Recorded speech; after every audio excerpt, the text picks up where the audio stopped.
channel. This week we have another character breakdown. This time for my my first, I did that with Heidi too, my first original character for the BBC show Merlin. Amira is the younger twin sister of Arthur, King of Camelot. The BBC's version of Merlin is about a young warlock traveling to the kingdom of Camelot for the first time, where he becomes the manservant of then Prince Arthur after saving his life unintentionally. Not the saving his life part, the becoming his manservant part. He saved his life on purpose. He did not mean to become his manservant because they had one of the rockiest starts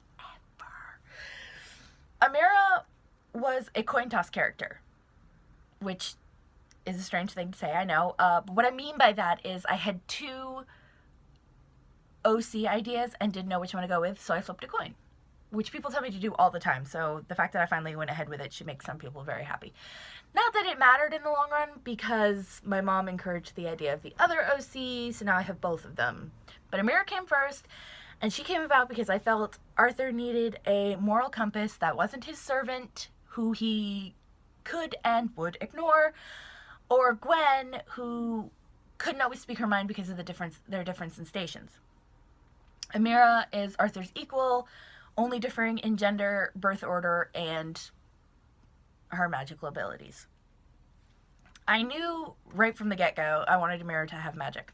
After all, she is Arthur's twin, but the deal Uther made was for one child, a life for a life, his wife for his heir, but there was no price for Amira's birth. And that's where her magic comes in. A different, more pure form of magic created her alongside Arthur and passed on the gift. There's a whole, you know, in-depth thing into why she was born, why she has magic, all that, but that's not character breakdown, that's character spoilers. Aside from her magic, I knew I didn't want her to be the typical meek and dainty princess that you sometimes see. She will use her place of power and her title to get what she wants or to her advantage, but I didn't want that to be her strictly all the time. For the most part, she's just like everyone else. She trains and fights with Arthur and his knights. She sits on the council and speaks for the townsfolk. And she butts heads with her father so often, it's hysterical. She has no problems going head to head with him when she feels he's being unreasonable. You know, all the time. The easiest part of writing Amira is her passion in everything she does. And while it's not something I know a lot about or have a lot of, it's really easy to write. I mean, don't get me wrong, I love what I do, I put my all into it, but Amira puts her all into everything. There's not a single thing she does where she doesn't just give it her everything. And you'd think it would be exhausting just writing a character like that, but I find it refreshing because all of my characters have passion in things that they do, you know, and the things they care about and people they care about and all that. But it's, you know, generally just a couple of things or one thing, you know. But with Amira, it is everything. Everything she does, she puts all of her all into it. And it's amazing. It really is amazing. There's not a lot about Amira that I find hard to write, if I'm honest, but the time period she lives in is one I would pick if I had to. There's a great difference between Camelot and, you know, modern day, and I'll write her saying things or doing things where it's like, no, can't do that, and I'll have to rewrite the scene, or it'll just be so different where I'll have to scrap the whole thing, and I hate doing that. My brain just has a very hard time going from modern to that Arthurian era. The best memory so far for writing Amira is a tie. I haven't had a tie yet, but it is definitely a tie between her revealing her magic to Gawain, whom she ends up marrying, and the birth of their son, who is their first child. I knew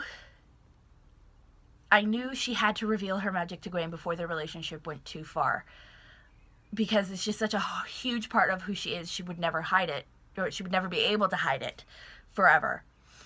And she wouldn't want to. She wants Gawain to know all of who she is. Their relationship is very much like Arthur and Gwen's, where it's, you know, behind the scenes, you know, very quiet because he's banished from Camelot.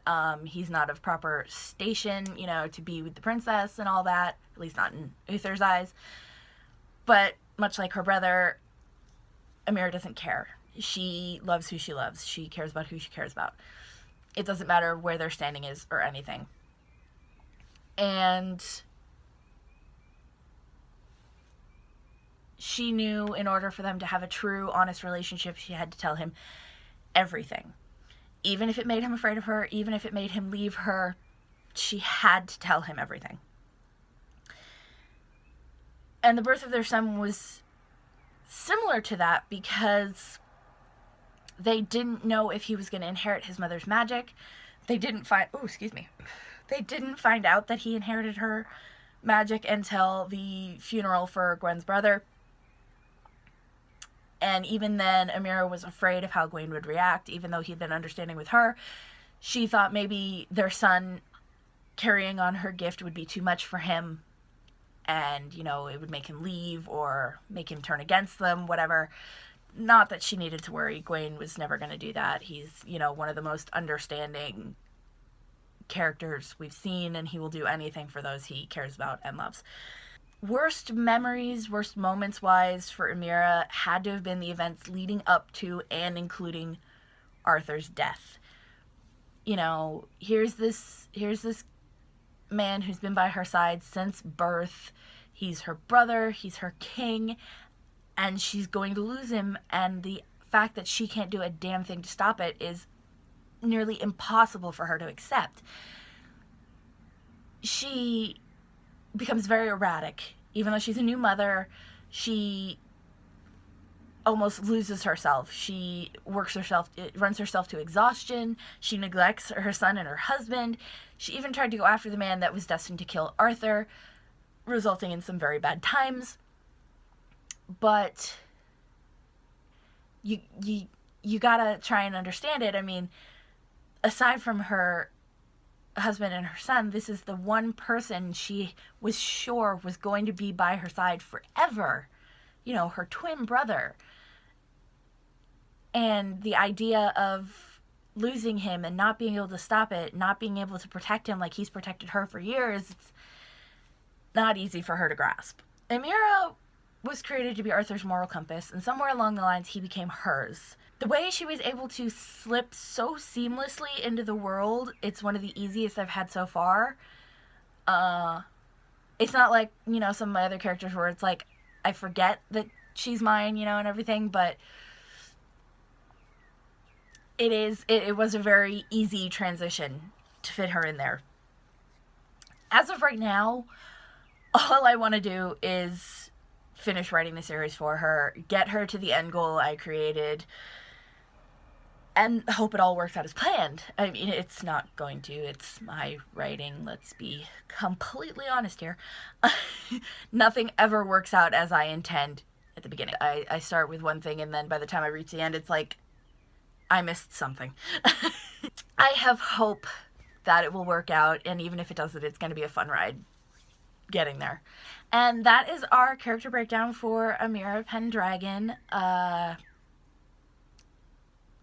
know it was a little all over the place. My brain's a little woozy today. I have therapy later, so hopefully that'll fix it. Leave a comment down below if you have watched Merlin, if you like Merlin, if you don't, fine. Let me know what you think of the show, of the dynamics between Arthur and Merlin, because that's just entertaining as all crap.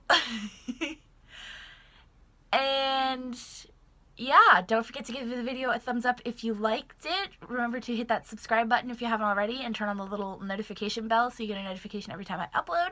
All of my social media handles will be down in the description below, along with my blog, so you can look up the post that goes along with this video and see how much more condensed it is than the ramblings I'm giving you. And I will see you guys in next week's video.